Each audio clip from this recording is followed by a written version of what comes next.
Assalamualaikum Sobat MG.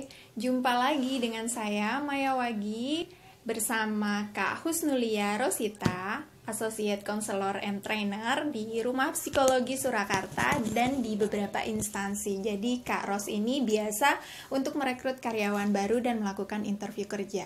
Nah, kali ini kita mau kasih tips nih buat sahabat Maya Wagi tentang apa sih persiapan apa aja yang perlu dilakukan ketika kita mau melamar bekerja di suatu perusahaan, dan biar diterima tuh tips-tipsnya gimana. Silakan Kak Ros. Oh ya, selamat sore sahabat Maya Wagi. Selamat malam juga boleh. Oh ya, selamat malam, selamat pagi. Iya. Ya, untuk persiapan bagaimana agar kita diterima kerja sebenarnya ada banyak banget, Kak Maya. Yang pertama itu kita harus tahu profil perusahaan yang akan kita lamar, sehingga teman-teman semua harus mempelajari visi misi perusahaan agar nanti ketika interview ataupun memasukkan lamaran, ketika ditanya nih sama misalnya pihak rekrutmen dari sana, teman-teman juga bisa jawab. Terus yang kedua, setelah teman-teman kepo tentang visi misi atau perusahaan all about yang akan kita lamar, yang kedua adalah perlu memperhatikan administrasi. Administrasi di sini meliputi kayak misalnya nih pas foto, kemudian perlu ada CV nggak sih? Maksudnya di sana ada template CV nggak? Kalau misalnya nggak ada template CV yang resmi dari sana, kita bisa memakai template kita, tetapi usahakan membuat CV yang baik itu bukan yang berlembar-lembar panjang, tetapi cukup 1 atau 2 lembar, tetapi itu mencakup semua informasi yang teman-teman akan berikan, sehingga teman-teman merasa layak nih diundang untuk interview kerja. Seperti itu. Jadi yang pertama kita kepo-kepo dulu, mungkin lihat website perusahaan tersebut gitu ya. Iya. Terus kalau terkait persyaratan administrasi nih, kalau misalnya nggak ditentukan template, kalau PNS itu kan biasanya ditentukan ya. Ya. Nah, kalau buat perusahaan swasta yang bebas gitu, untuk foto baiknya tuh yang hai gitu posenya, atau yang foto KTP gitu, atau gimana? Oh ya.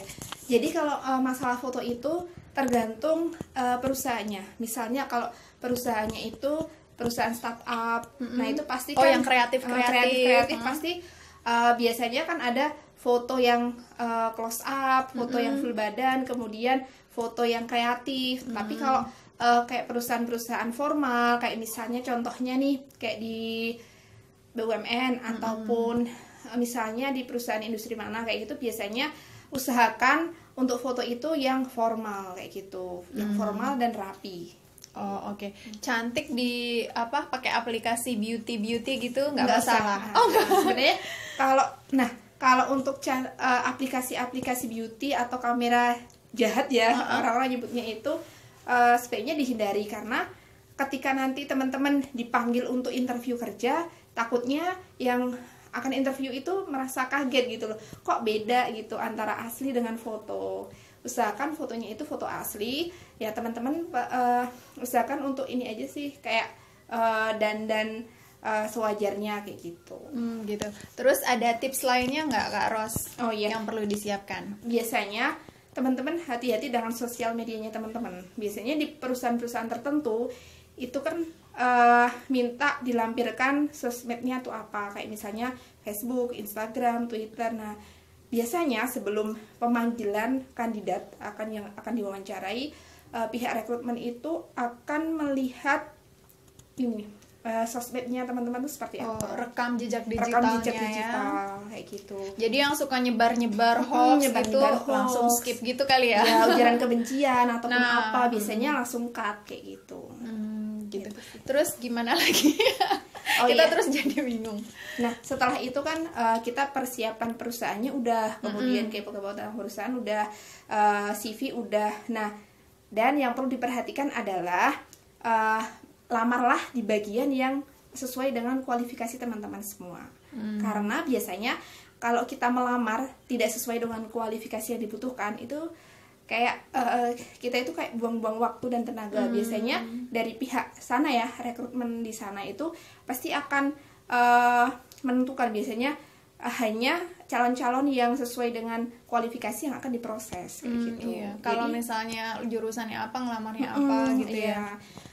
Kecuali kalau misalnya nih ada kayak jabatan customer service, itu misalnya bisa dari berbagai jurusan. Nah, itu teman-teman silahkan lamar, tapi jangan sampai teman-teman misalnya yang dibutuhkan di bagian legal, itu kualifikasinya S1 hukum biasanya, kemudian S1 manajemen, kemudian S1 psikologi. Nah, misalnya teman-teman dari S1 teknik elektro, ya sebaiknya jangan melamar di bagian situ gitu. Oke, udah. Nah, Nah, jadi itu yang bisa teman-teman persiapkan sebelum melamar kerja. Di video selanjutnya kita bakalan kupas lebih dalam gimana sih tips interview biar nggak grogi.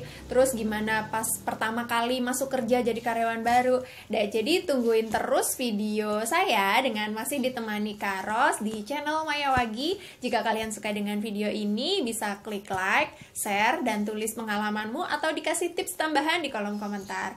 Jangan lupa juga buat subscribe channel Maya Wagi. Terima kasih.